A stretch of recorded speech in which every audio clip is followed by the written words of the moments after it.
Hey guys, and welcome to another episode of my Trove Let's Play series. Today we will be crafting. As you can tell, I usually start here when it's time to craft a new dragon. Now today isn't a primordial dragon, sadly. Still only have one of those, and they're even coming out with more now.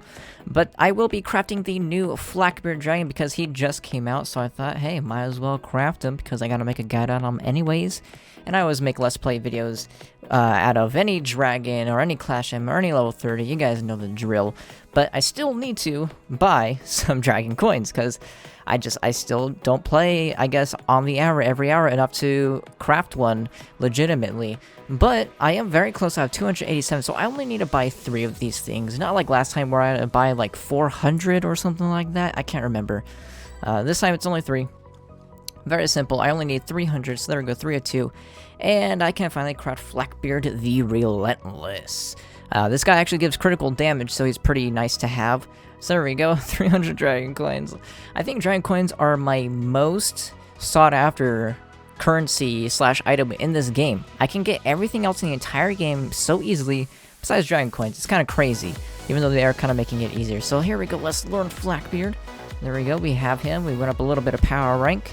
And now let's search for him, Flakbeard. If I had all the other dragons too, I'd be like 20.5k almost. Because I am missing quite a bit of legendary dragons. Let's actually see how many I'm missing now. I'm only missing actually 4, and that's 30, so that'd be 120. So I'd only be about 20.3 exactly power rank. So it is those primordial dragons. If I had those primordial dragons, I'd be like close to 22k, because it's what, 500 each, so 500, that'd be 21.8k, I believe, or is that 20.3k? Oh yeah, I'm only missing 2. If they gave 500, that's only 1,000, so yeah, it'd be 21.3k. Never mind. But here we go, here's Blackbeard, the new primordial dragon. Let's do a little pose on him. Or no, it's epic pose, right? Epic pose, let's see him. He looks pretty cool, pretty cool. He's actually pretty decent. He looks like a dragon. I like the dragons that actually look like a dragon. We hardly ever get those. Most of them look like butterflies and stuff like that, or like Legos, which I'm not dissing any of those. I know when I made the Lego pirate, or the Lego dragon, the maker of the Lego dragon wasn't too keen that I said it wasn't my favorite dragon. That's just an opinion, man. That's just an opinion. I like the dragons that actually look like dragons. That's just my thing. When he shoots, it's actually cannonballs too, which is pretty cool. I like how the dragons that the mod makers made have a lot of unique themes to them compared to the dragons that Tryon made at the beginning. Azulian all the way up to basically Moonwing was kind of like the same thing. I don't know. They didn't have much uniqueness about them, in my opinion. And these ones, hands down, are pretty unique. And I also went to the aptly themed Drowned Worlds. I don't really like the Drowned Worlds too much. It's my middle ground portal that I enjoy doing. Air is definitely my favorite. It always has been. It's so simple, especially when you're playing a Neon Ninja, which I have been since the beginning of Mantle Power. It is the easiest to carry your momentum through because everything is open. It's all air-based. Drowned Worlds, you can't really carry too much momentum through the water. Using this new speedometer mod, which I believe I should have a video out on that mod before this video comes out, because I do record the Let's Plays sometimes even a month in advance. So that one kind of shows that you do carry your momentum, but it doesn't really feel like it. When you throw your bombs through a Drowned Worlds dungeon, you know, on the sides, there's not really many openings. In the air world, it's kind of just like they just float there, and there's so many openings to go through when it comes to the air world. So that's why those are my reasonings for why I like those portals. I don't know if I've explained that before or not, but there you go. Now you know why I like the air the most, because it's the most open. It's the easiest to get through to the bottom without having to actually go through the dungeon, especially as a Moon Speed Neon Ninja, that momentum is 100% the entirety of this class. And then Drowned Worlds is next because it has sort of the air momentum, but not really. At least it's like a placebo that doesn't really feel like it, but the speedometer mod shows that to be kind of true. You only move 10 movement speed under when you're in water. Like, if I'm in water, let's see what I get up to. 150 right there, and then when I'm above air, I get to 170. Oh, so it's like 10 to 20 movement speed slower in water. which is actually, I never knew that you actually went slower in water. I thought it was always a placebo.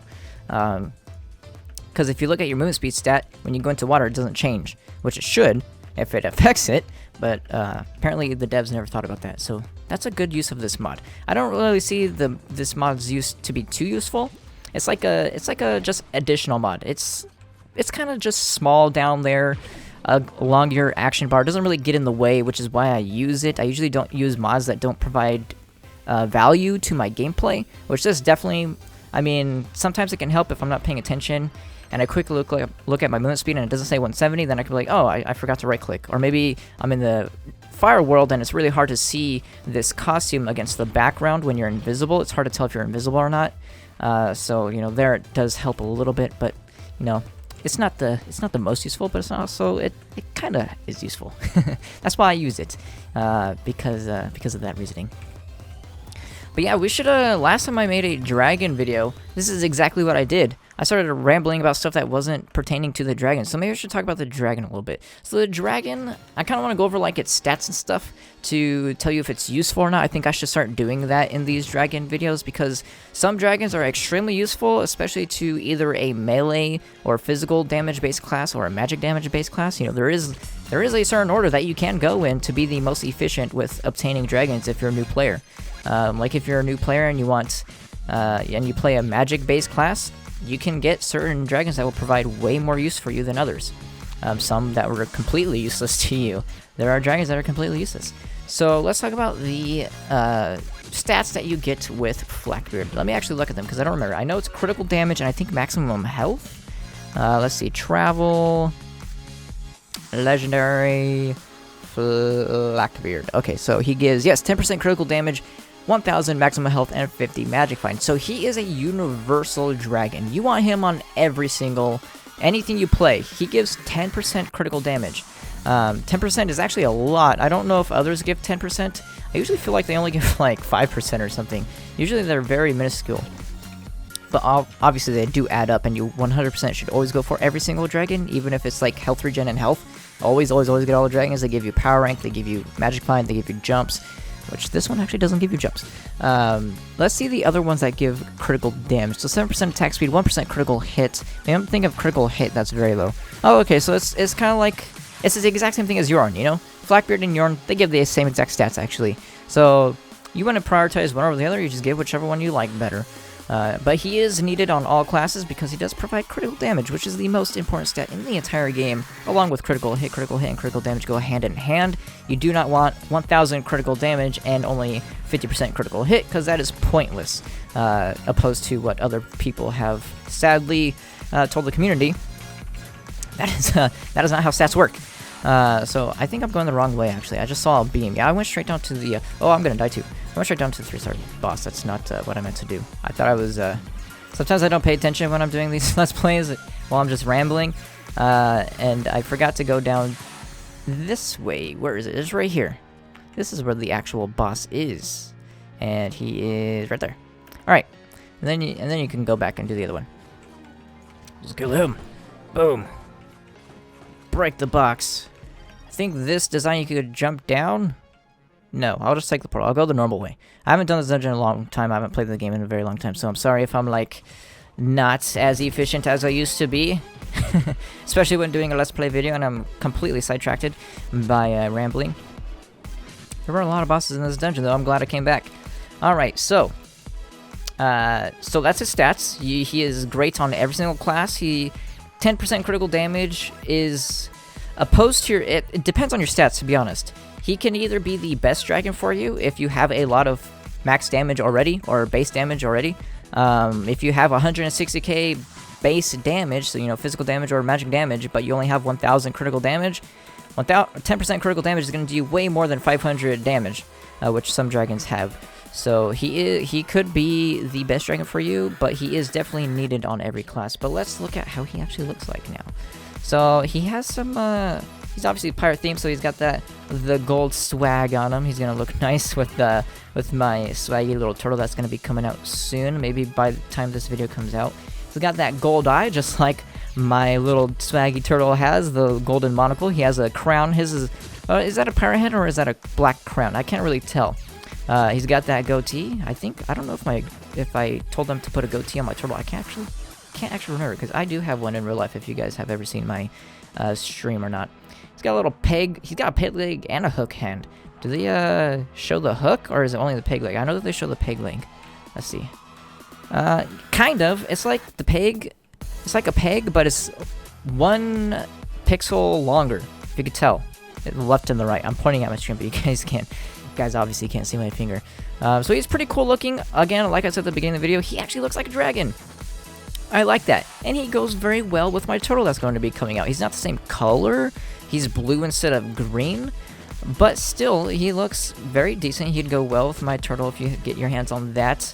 I will most likely be doing Shimmer Dream Code giveaways to help you guys receive my turtle, because obviously I want my turtle to dominate this entire game. He's a swaggy little turtle that I have thought up of in my mind, and the devs graciously created in real life / Trove's real life, not actually real life. That'd be pretty cool if they made like a plush out of the Shimmer allies. That'd actually be a pretty unique idea to try on, you know.